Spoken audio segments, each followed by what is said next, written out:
very short punching motion. Then all we're doing is we're blocking that ball back to the deep part of the court to keep the PB. It's just a simple shot. It's not a big swing. It's just a punching motion.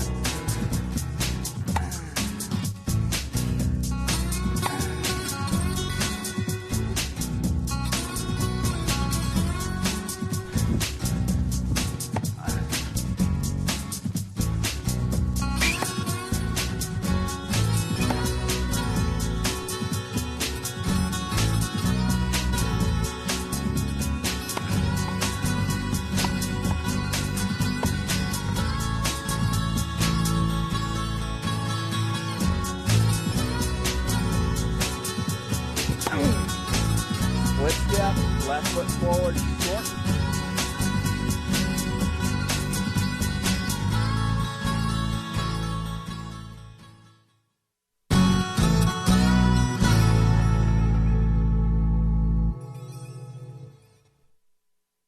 First things first, we want to spend a couple minutes on the grip. The grip is the foundation for every stroke we hit in tennis. The forehand, backhand, our volleys, half volleys, overheads, our serve. If we don't have the proper grip, there's no way we're going to have the consistency, the power, and the control that we want to have. So it's very important that you understand the grips. Throughout my tapes, I'll be talking about the grips and where there are. There's 4 basic grips. I want to talk about those right now. There's 8 sides to every grip, an octagon. We number those this way. Number 1, 2, 3, 4, 5 is on the bottom, and then your backhand side has 2, 3, and 4. This helps us understand where we're trying to get to in order to get to the proper grips. The first grip that we have is called the continental grip. This is on number 1, or the V of the hand on platform number 1. This grip is used in the serve, all of your volleys, your half volleys. If we can learn this grip, it will help us tremendously. Years ago, this used to be the grip that they hit all the strokes with, but now we've changed and go with the continental, mainly on your serve, again, your volleys, your half volleys. Anything around the net, your net game will go to a continental grip. Your slice also is from the continental grip. Then we move over to an Eastern forehand grip, which is the V of the hand right here on platform number 2. This is also called the handshake grip. So if you put the racket out and shake its hand, that's the proper grip. Sampras uses this on his strokes. This will give you a nice flat stroke. Sampras hits pretty flat and powerful. I teach the semi-western, which is the V of the hand on platform number 3. So the V of the hand, platform number 3. This actually is one that most people pick up if they've started very young, because they go, the racket's on the ground, they go down, pick it up. That's in the semi-western grip. Agassi hits with the semi-western forehand grip. Great grip. This is the one I particularly teach because you can hit the spin, you can hit the power, and yet you have that control just by generating a little more spin for the room for air. Going over further is called the Western forehand grip, which is the V of the hand on platform number 4. You'll notice with this grip, you actually hit on this side of the racket. With this grip, it's extreme and it puts too much spin on. Mainly it's clay court players that use this grip because they're from the baseline to baseline, they're going extreme top spin. The balls are going real high over the net. I don't particularly like it because I find when you're trying to hit the passing shots, you don't have enough control to keep the ball lower over the net to make the ball dip down. It just gets the ball loopy, too loopy. So I don't particularly like it, but it's important to know this grip. That's this Western forehand grip. Then you have the extreme Western, which is on platform number 5 on the bottom. Again, it's clear under here. Again, I don't teach that grip. I don't particularly like it. Then what we do is we move over to the backhand side. There's platform number 2 on the backhand side, which is your left side if you're a right-handed player. Number 2, the V of the hand on number 2 is called the Eastern backhand grip, just like number 2 on the front side, or your right side is the Eastern forehand grip. Eastern backhand grip. This helps get the racket. If you're hitting pretty flat, this is a great grip to have on your backhand. I again teach between the Eastern and the semi-Western on the backhand grip, the V of the hand on platform number 2 or 3 to get that racket closed on your backhand so you're able to generate the spin. Very important to understand these grips. Again, going clear over to platform number 4 is the Western backhand grip. Extreme topspin. I don't particularly like it. Again, back to the clay court players. It's not a very diverse grip. You're better off moving to the semi-Western on the forehand, semi-Western on the backhand. You're going to be much more diverse that way.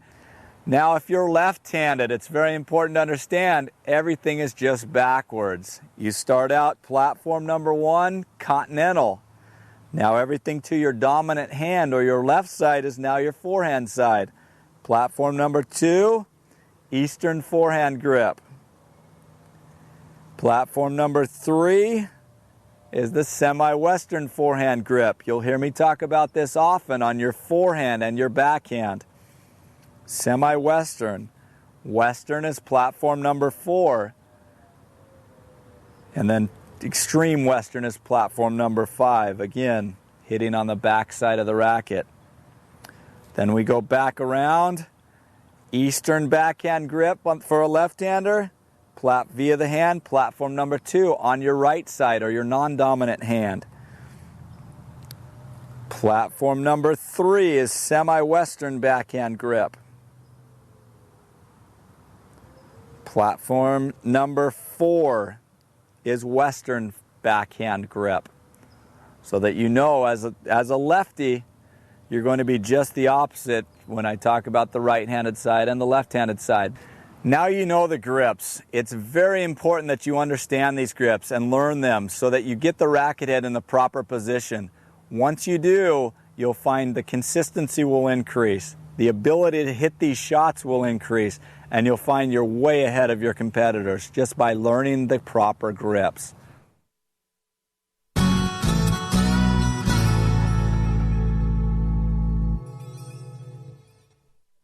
Hi, I'm James Jensen. Welcome to my Pro Tennis Lessons video series.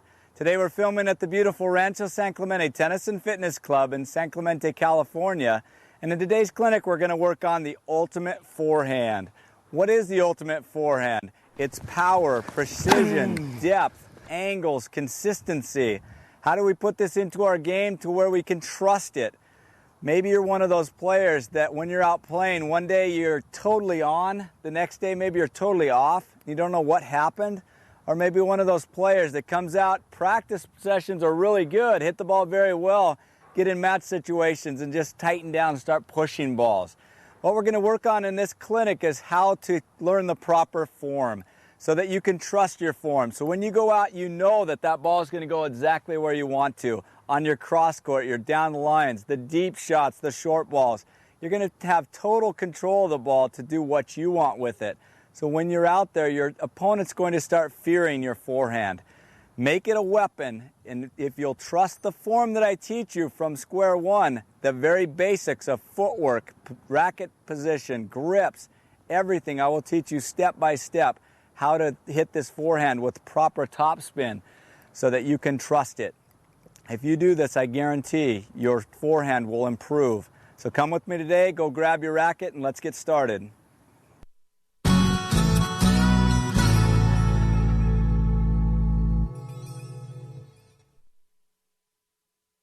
As I showed you before, the grips are very, very important in learning the proper topspin forehand.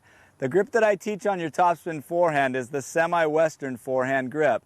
Remember, there's 8 sides to your grip. 1 is on top, then go to your dominant side. 2, 3 is on the side. Number 3 with the V of the hand is the semi-Western forehand grip. The reason that I like this grip, number 1, it's the grip that Agassi uses. If there's anyone out there you'd like to mimic or go after, it'd be Agassi. He has great form. He has very compact strokes and very little wasted form and wasted motion. So that semi-Western forehand grip is very important. What I do it for is because on the backswing, it takes the racket to a closed face. This is important because most people that hit topspin, some of the misconceptions of topspin are they go with the continental grip and they think they want to come over the top of the ball. That's not the way topspin is generated. Topspin is actually generated by hitting up the back of the ball. The harder we brush up, the more air pressure is hitting the top of the ball to drive the ball down into the court. So when we hit this semi-western forehand grip, it takes our racket face closed back here. Then as we're swinging forward, it actually takes our racket just slightly off vertical so that we can brush up the back. Where you'll watch with the continental grip, it'll actually make a contact open, or an eastern forehand grip, as you're taking it back, it'll also be slightly open. You can hit flat, but you can't hit the spin. The semi-western forehand grip will get us in the proper position to hit the ball the way that we want so that we can brush up the back of the ball. So this is the grip that's very important to learn. Semi-western forehand grip, V of the hand on platform number 3.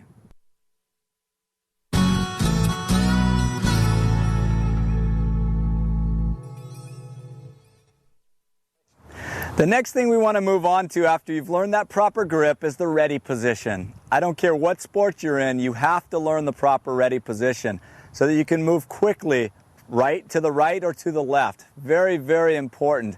The ready position is a good balanced position. Your feet are about shoulder length apart, your knees are slightly bent, and your racket's up and extended away from your body so that you can quickly move to the right or to the left by pushing off from your outside foot, stepping with the foot going closest to the ball that you want to move to.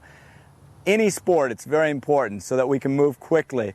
I see it constantly out there when I watch people play. The ready position, their racket's down here, maybe down at their side. They're looking over here, looking over there. They're just not really even paying attention to what's going on. If you want to be a good player, you have to be in a good ready position. Your weight is down so that you can move quickly. If your legs are extended, you've got to drop your weight and then move. We want to take out one of those steps by already being down low in a good ready position. Then their eyes are focused, those nice big eyes watching your opponent. So you're watching that ball come off their racket so you can quickly know it's a forehand or know it's a backhand. Very, very important, the ready position. Let me show you from this side. It's again, feet about shoulder length apart, knees are slightly bent, racket is up and extended out in front of you. So you can quickly go to the ready position to hit your forehand or your backhand, volleys, whatever you have to do, you're ready for that shot if you get in a good ready position. Very, very critical to learn this ready position. Make sure it gets to where it's very comfortable for you. I know at first you feel a little bit stupid, and that's okay. Just go through it over and over until you feel like you're in a great position to go pounce the ball wherever it might be. Ready position is very, very important. Once you learn this, you're ready to learn the rest of the form.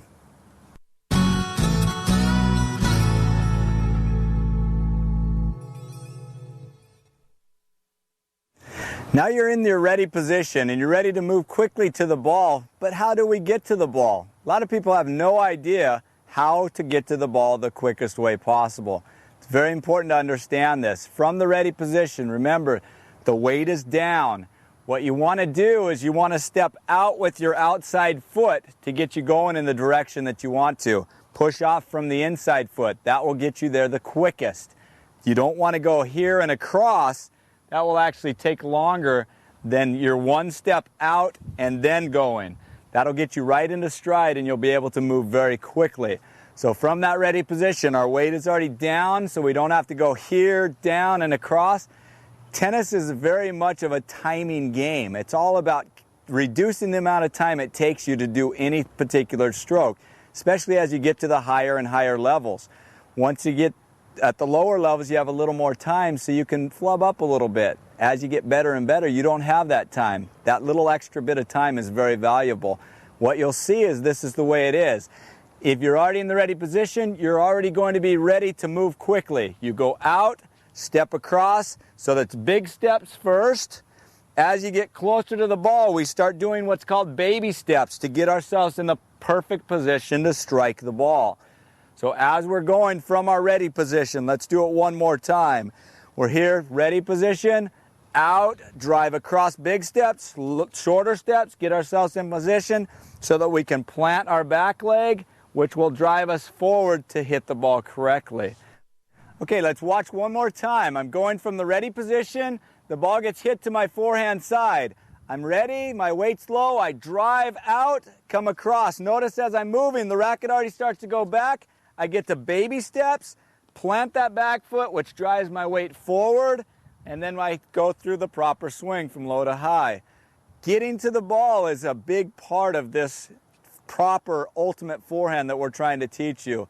If you don't get to the ball, that's what causes the majority of times that we hit improperly, because we're there late, or the ball's beyond us, or we're getting on top of the ball, or the ball's too far away.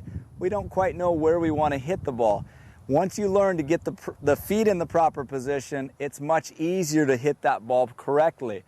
I can teach the feet to get in the proper position, teach you the proper stroke, put it all together, and you're going to have that ultimate forehand that we're working on. Ready position, footwork, getting to the ball are very important parts of this puzzle. Let's continue to build this so that you can have your ultimate forehand. This is important. Let's look at it one more time with me coming towards you. You start out ready position, that ball gets hit to my right side, my forehand side, I get driving, I plant, step, and I drive at my target. Very important. Get yourself to that ball. It'll be very easy to hit the proper stroke.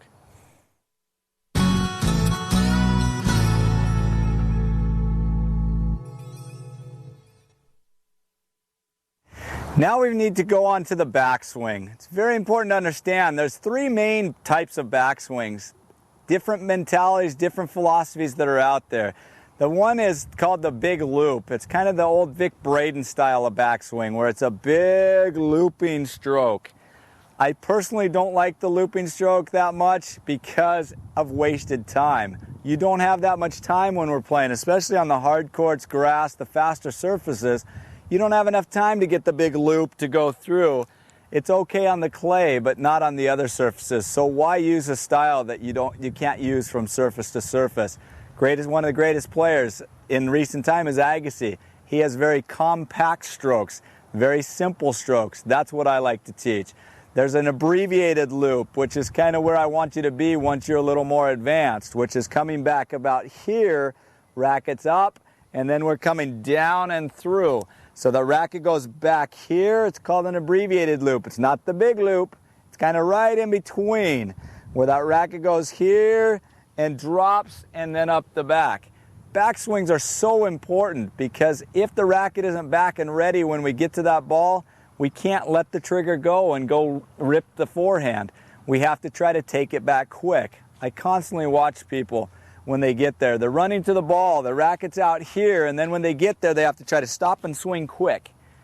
Timing is so important in this situation. Once we're already there with the backswing back, all we have to concentrate on is planting that foot. Remember the footwork, step forward, and then we can let it go. So if we're already ready with that backswing back, we just have to let the racket head drop and go. The third type is the old classical style. As you're just beginning to understand topspin, a lot of times this is a good way to start.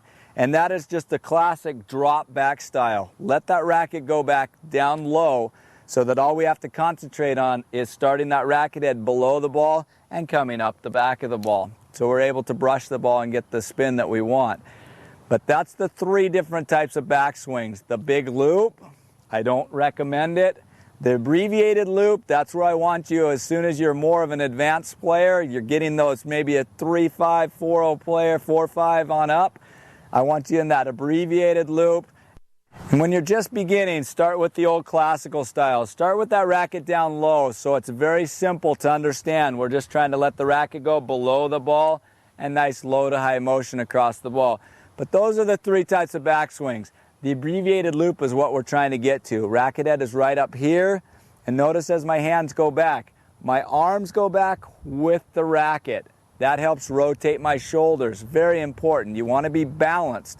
There's a couple different styles, but the one that I teach and the one that I like best is come back together with the arms. So as we're getting turns, it rotates the shoulders. Then all we have to concentrate on is dip that racket head down and brush up the back of the ball. Once you understand the backswings, we can move on and understand what we do with our legs and what we do with the racket head and the rest of the follow through. So let's move on. Now, We go from that ready position. We've got ourselves turned sideways. We start driving towards the ball. We plant. That racket head is already back. You'll notice that as that racket goes back, the arms go back together. I like to tell people maybe they have some long set of handcuffs on that kind of bring their hands back together. Gives you a great balanced position. You're nice and balanced with your upper body, and then you can come through together at the same time. So as that racket goes back, the racket head really does not go any higher than maybe your shoulders. You don't want that racket way up above your head. You want that racket to go back about the shoulder height. So we're dropping it back, and then we're allowing that racket head to drop down below and come up. It's a nice circular motion. Helps generate the most power you possibly can. Let me show you from this angle so you can see it a little bit clearer. You're from that ready position, you turn sideways, racket back. That racket is about shoulder height. Dropping back together, we step forward, let that racket head drop down, and then we start coming up the back of the ball. So that backswing is critical. Again, one more time. Sideways, racket back. Notice they come back together. We're to that ball. Here, driving through together. All right? Backswing is very, very, very important. Once you have the proper grip, the proper backswing, understand how to generate the topspin, you'll be able to hit this topspin very, very easily. Now remember, the backswing is a critical part of your forehand.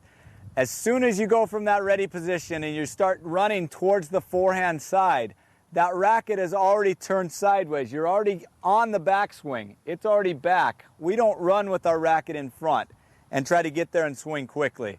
We've already rotated our shoulders. Our hands are already back. So as we're moving, we're ready to plant, step, and drive at our target.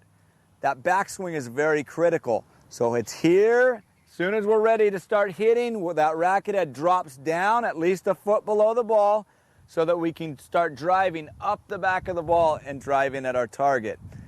Very important. I don't want you running across and being one of those players that gets there and doesn't know what we're going to do with it. We get there, oh shoot, it's too late at that point. We already want to be prepared nice and early. Be ready to hit the ball. If you're ready, then it's easy to hit the ball because you can go attack it where you want to hit it. You don't let that ball get to you. So go from that ready position. If you're in the proper ready position, if you already get those rackets back early, that racket back early, your hands again, good balanced position. Back together, step across, plant that back foot, step, drive. Let that racket head drop and start driving. That's the backswing that I want you to learn. Abbreviated backswing and early preparation.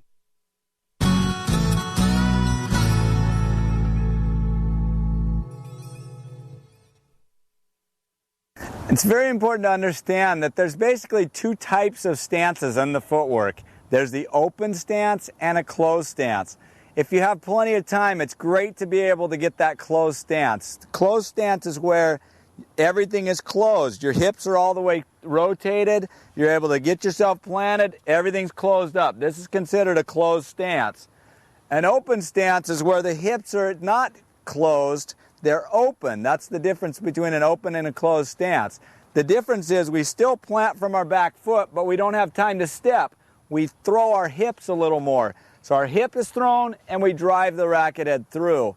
You have to be able to hit both the closed stance here, plenty of time, and the open stance where you're here and driving from your back foot, driving the weight and the hips forward, because you never are able to get into perfect position every time. If you can learn to hit both the closed and the open stance, it doesn't matter where the ball's at, you'll still have control of it and be able to hit it where you want.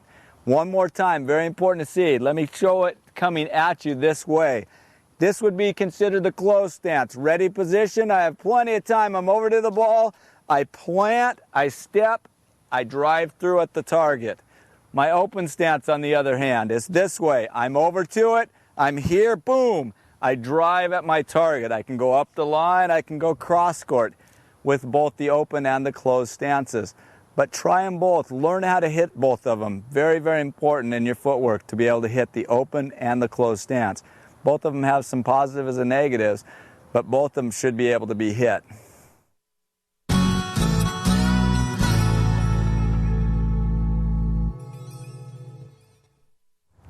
All right, now you've got the backswing. Now where do we make contact with the ball? This is one of the biggest misconceptions in people's minds on where you actually make contact with the ball. Too many people think that you make contact with the ball right off of your belly button, right about here, rather than way out in front. The game today is a game of power and control. If we want to be able to be the one attacking the ball and taking control of our points, we've got to learn to make contact with the ball out in front. The contact point, the proper contact point, is actually right in front of your front foot. That way your whole body is getting behind the ball and you're driving everything you've got into generating the power in the ball. Very, very important that we understand that. We don't want that ball back in here. If we get it back in here, we're going to have to start getting wristy, and we don't want that. And we've lost all of our power. It's just our arm strength rather than our legs and everything else. How do we generate the leg power? Very important. I like to use the term dip and lift, which is as that racket's back, we're finally ready to start going forward and driving everything forward into it. You'll notice the racket face is closed on the backswing. I drop that back foot and I start dipping my knees down. I want to dip as I'm going into my stroke and lift as I'm hitting. That dip and lift will actually generate more power and more spin to keep the ball controlled. Let's utilize the biggest muscles in our body, our legs and our butts. Those are the biggest muscles. Let's use them. Put them to work for you. So as we're coming here, we dip and lift, making contact in front of the front foot, and we're following through.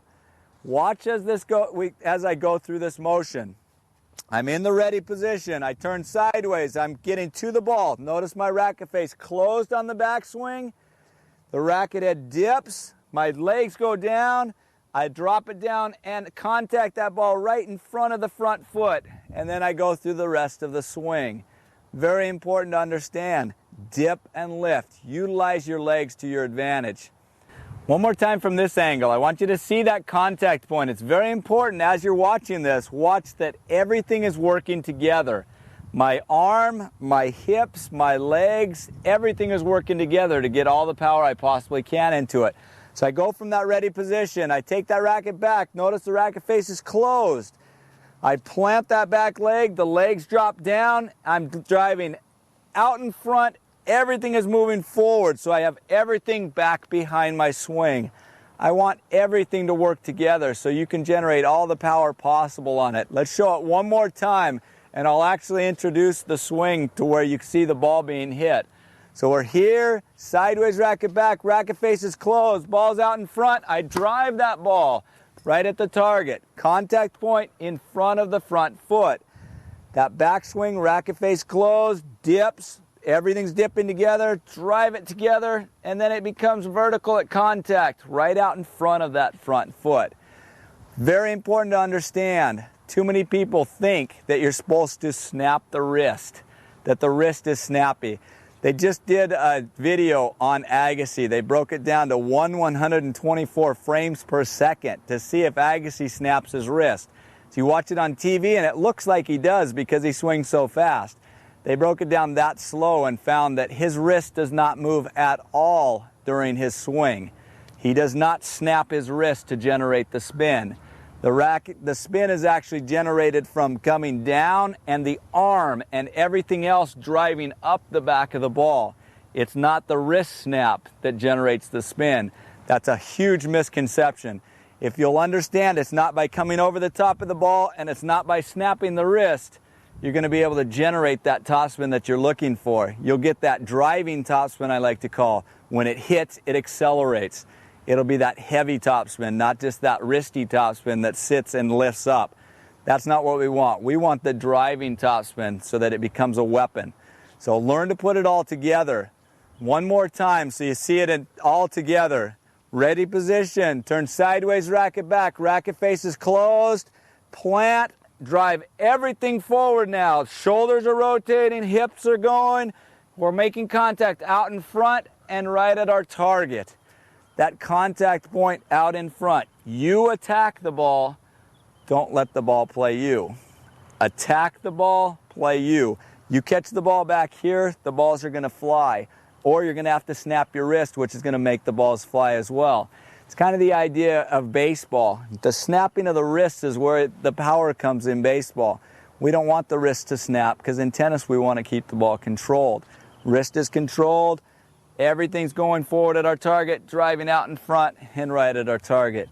You learn these basics step by step, and I guarantee you will find that consistency and the power that we want from your ultimate forehand.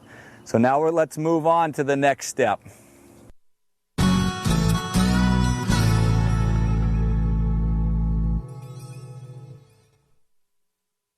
The final piece of the puzzle is the follow-through. This is an area that people don't quite understand how important it truly is. I constantly watch people out when I'm on the court, and they go and they try to hit and stop the ball. They stop their swing thinking that's going to keep control of the ball. What it actually does is it makes them lose control of the ball because the ball is on the strings a shorter amount of time. We want to keep the ball on our strings as long as we possibly can, so that we can generate the spin that we're looking for. We don't want to go through everything proper and then at that point of contact just stop. Number one is it's going to hurt us because as we're swinging with all the force that we're trying to stop, it's going to hurt the muscles. Number two is as soon as we make contact, we'll lose control of the ball.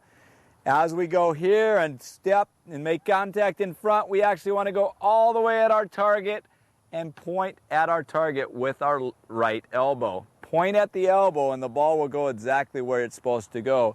Down the line, boom. Cross court, boom. It'll make it very easy just by pointing at your target. The other thing that it does is that helps generate the spin. By hitting here, you've made contact.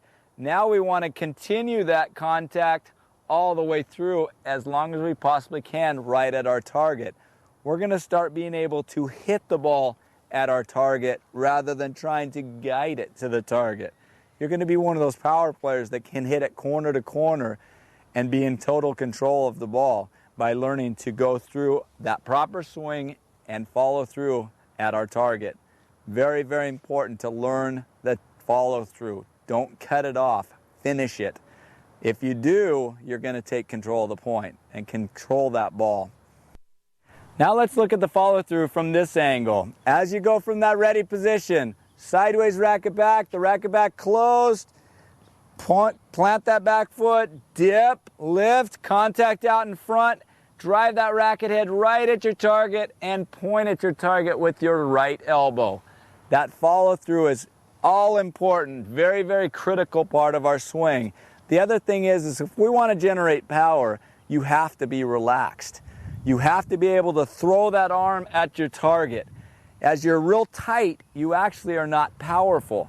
When you're relaxed, you're very powerful. You will find as you hit the ball properly that the easier it feels, the better the shot is. The harder it feels, the worse the shot is. If you're really feeling like you're having to work on every ball, you're not doing it properly. We want the whole body to do the work. Nice relaxed arm to go through. And you'll find that that has way more heaviness to the ball and way more power behind it than if we try to muscle it in. So learn this stroke, learn the form, go through it properly, follow it, finish your stroke, I like to call it. Follow all the way through and you'll find that power, the consistency, and the control that you're looking for. You lose control by not following through. You gain that control by following through. Remember your power zone. In every sport, it's the same. Why is the strike zone chest to knees in baseball? It's because that's your power zone. It's the same in tennis. Between your knees and your chest is your power zone. That's where we want to make contact with the ball. That's where we want to drive. So when that ball gets up into our power zone, we want to drive that ball right at our target. Take control of it. Go attack that ball out in front. Contact point again in front of the front foot. Once you understand these basic concepts, it's very easy to go out and go through and hit the ball where we want to hit it. So learn these. Let's go over it all one more time from the ready position. Ready position. Grip is the semi-western grip. We turn sideways. It's to our forehand. Racket goes back. Racket face is closed back here. Then we're driving at our ball. We plant. We step. We dip. We start swinging from low to high, contact in front of the front foot, drive right at our target, and point with the elbow. Go through those basic steps, and I guarantee your forehand would become more consistent and you'll be able to generate the power you're looking for. Now we're going to move on, and we're actually going to teach you what causes the ball to generate that spin and give you some teaching aids on how to hit it properly and practice these things.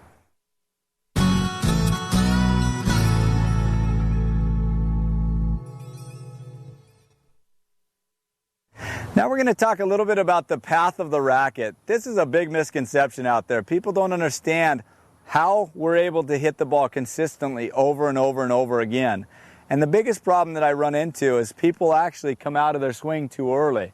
What they do is they let their front leg go straight. It becomes a pivot point as they're swinging that goes straight, and they swing around their body rather than holding their shoulders longer and driving down a nice line through the ball. We're going to use this line just to kind of demonstrate the difference. If you watch, if I swing out and come out of my swing early, I'm here and I come out early and swing across my body. From about right there to right there, I can hit the ball properly. Anytime out of that, the ball is going by. I'm either missing the ball or I have no control of the ball. If I learn that I want to swing down that line as long as I possibly can, I will actually keep control of the ball because I have much more room for air. So I'm here. This is considered a closed stance, remember? I'm going to show you the closed stance and the open stance because it's identical. I'm here in a closed stance. Now I drop that racket head down. From here all the way through there, I can hit the ball properly. I have from here to there for my room for air rather than from here to here. There's a huge difference. If your timing isn't perfect that day, you're in trouble. Everyone has days that they're right on. They could hit anything wherever they want to go. Well, hopefully